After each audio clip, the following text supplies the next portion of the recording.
Chapter 6. 3 days later, I left for the program.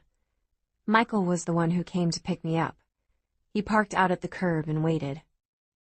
"I do not like this," Nana told me for maybe the 1,000th time. "I know." I brushed a kiss against her temple, and she cupped my head in her hands. "You be good," she said fiercely. "You be careful. Your father," she added as an afterthought, "I am going to kill him." I glanced back over my shoulder and saw Michael standing with his back to a gleaming black Porsche. From a distance, I couldn't make out the expression on his face, but I had a suspicion that he wasn't having any trouble interpreting my feelings. "I'll be careful," I told Nana, turning my back on the boy with the discerning eye. "Promise." She said finally. "How much trouble can you get into? There are only a few students in the entire school." A few students who were being trained to analyze crime scenes, pore over witness testimony, and track serial killers. What trouble could we possibly get into? Without another word, I hauled my bag out to the car. Nana followed, and when Michael opened the trunk but made no move to help me with my bag, she shot him a disapproving look. "You're just going to stand there?" she asked. With an almost imperceptible smirk, Michael took the bag from my hand and hoisted it effortlessly into the trunk. Then he leaned close into my personal space and whispered, "And here I'd pegged you as the kind of girl who'd want to do the heavy lifting herself." Nana eyed me. She eyed Michael. She eyed what little space there was between the two of us. And then she made a harumphing sound. "Anything happens to her," she told Michael. "This family, we know how to dispose of a body." Instead of giving in to the mortification and burying my head in my hands, I said goodbye to Nana and climbed into the car. Michael followed suit. "Sorry about that," I said. Michael arched one eyebrow. "About the death threat? Or the imaginary chastity belt she's fitting you with as we speak?" "Shut up." "Oh, come on, Cassie. I think it's nice. You have a family that cares." Maybe he thought that was nice, and maybe he didn't. "I don't want to talk about my family." Michael grinned, completely undeterred. "I know." I thought back to what Agent Briggs had told me about Michael's gift.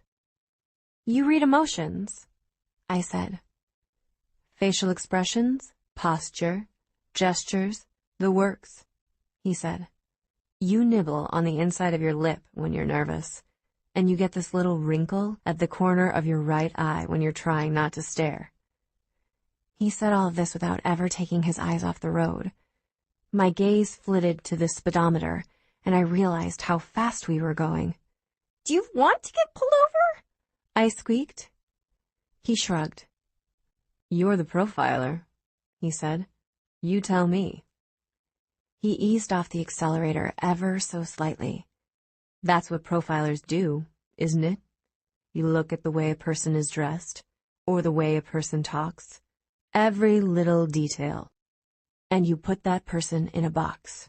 You figure out what kind of individual you're dealing with, and you convince yourself that you know exactly what everyone else wants."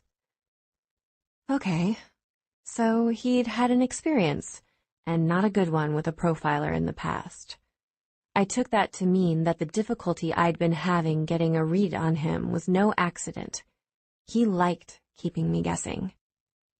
"You wear a different style of clothing every time I see you," I said. "You stand differently. You talk differently. You never say anything about yourself." "Maybe I like being tall, dark, and mysterious," Michael replied, taking a turn so quickly that I had to remind myself to breathe. "You're not that tall," I gritted out. He laughed. "You're annoyed with me," he said, wiggling his eyebrows, "but also intrigued." "Would you stop that?" I'd never realized how irritating it was to be the one under the microscope. "I'll make you a deal," Michael said. I'll stop trying to read your emotions if you stop trying to profile me. I had so many questions about the way he'd grown up, about his ability, about why he'd warned me to stay away. But unless I wanted him making an intense study of my emotions, I'd have to get my answers the normal way. Fine, I said. Deal. He smiled. Excellent. Now, as a show of good faith, since I've already spent a good chunk of time getting inside your head, I'll give you 3 questions to try to get inside mine.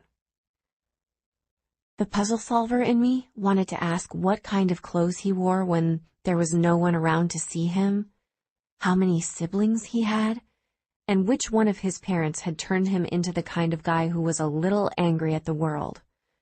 But I didn't. Anyone comfortable driving this fast wasn't going to shy away from a few little white lies. If I asked him what I wanted to know, all I would get was more mixed messages.